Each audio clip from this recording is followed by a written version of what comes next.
nên ngàyនេះខ្ញុំឃើញបាត់ប្អូនមួយគឺ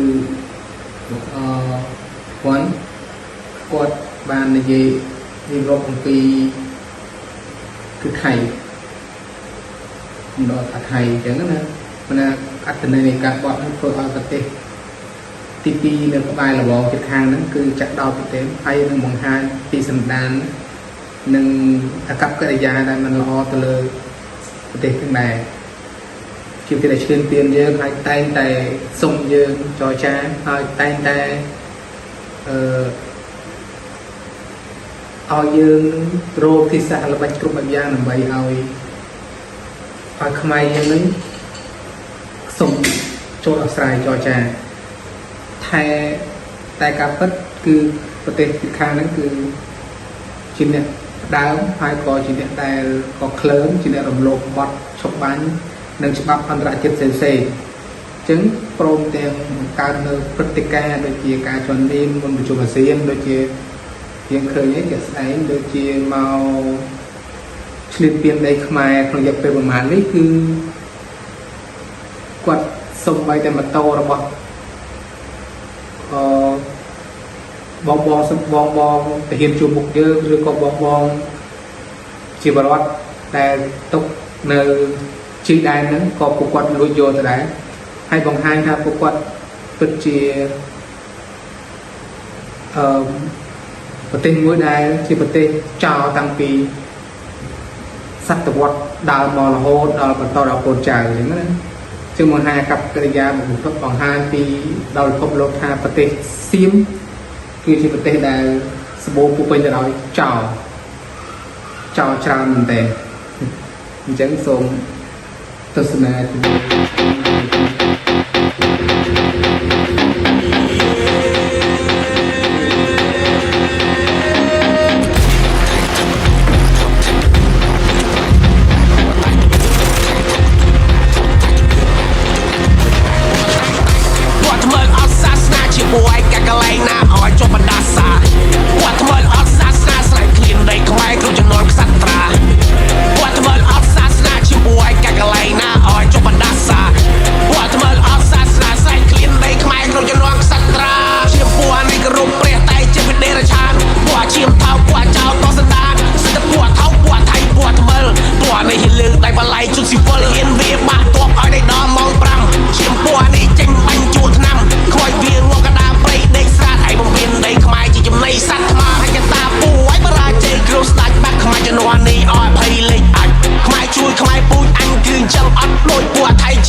សិសផឹងកំហឹងអញចង់មិនបំបីក្បាលពណ៌សៀមចិត្តតែហ៊ានឈាមសងដល់ឈាមភ្លេចអញឡាយក្រហមចិត្តអញអត់មិនបានចង់ចាប់អាកកាត់ក្បាលពណ៌ដេរឆាតពណ៌ថ្មើលអត់សាសនាជាពួយកាត់កន្លែងណាឲ្យចុះបណ្ដាសា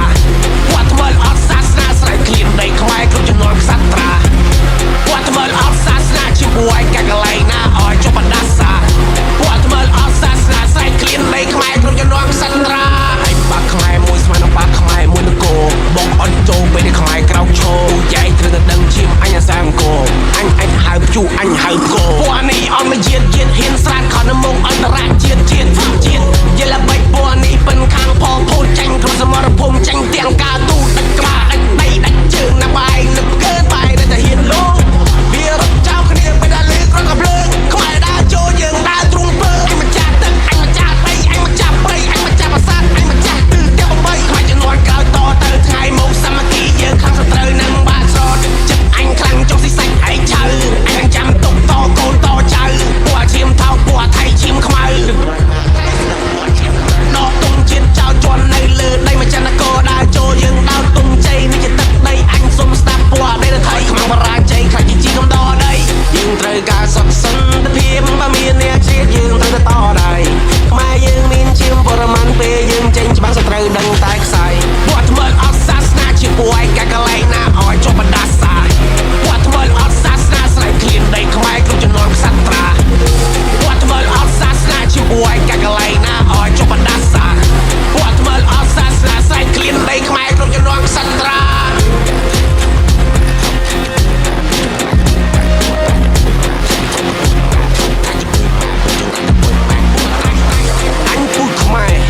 មិនមែនអ្នកជំនឿអាស៊ី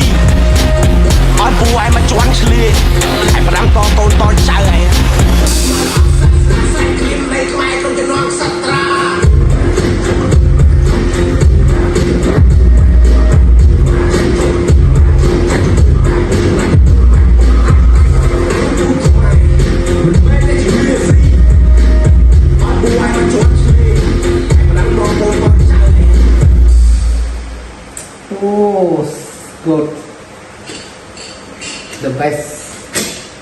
so full so cool អូមែនតើសម្រាប់អត្តន័យការបញ្ចេញនៅគ្រប់ពាក្យទាំងអស់គឺមានន័យថាបង្ហាញពីអត្តចរិតទៅចោលសៀមមែនតើទៅសៀមដែលឆ្លៀនពៀនតែងតែរំលោភហើយតែងតែមិនគោរពបទឈប់បាញ់របស់អាស៊ានហើយថែមទាំងដូចថ្មិលដែលគង់វែងនៅក្នុងនេះមួយហ្នឹងនៅក្នុងពិភពមួយដែលលេងមា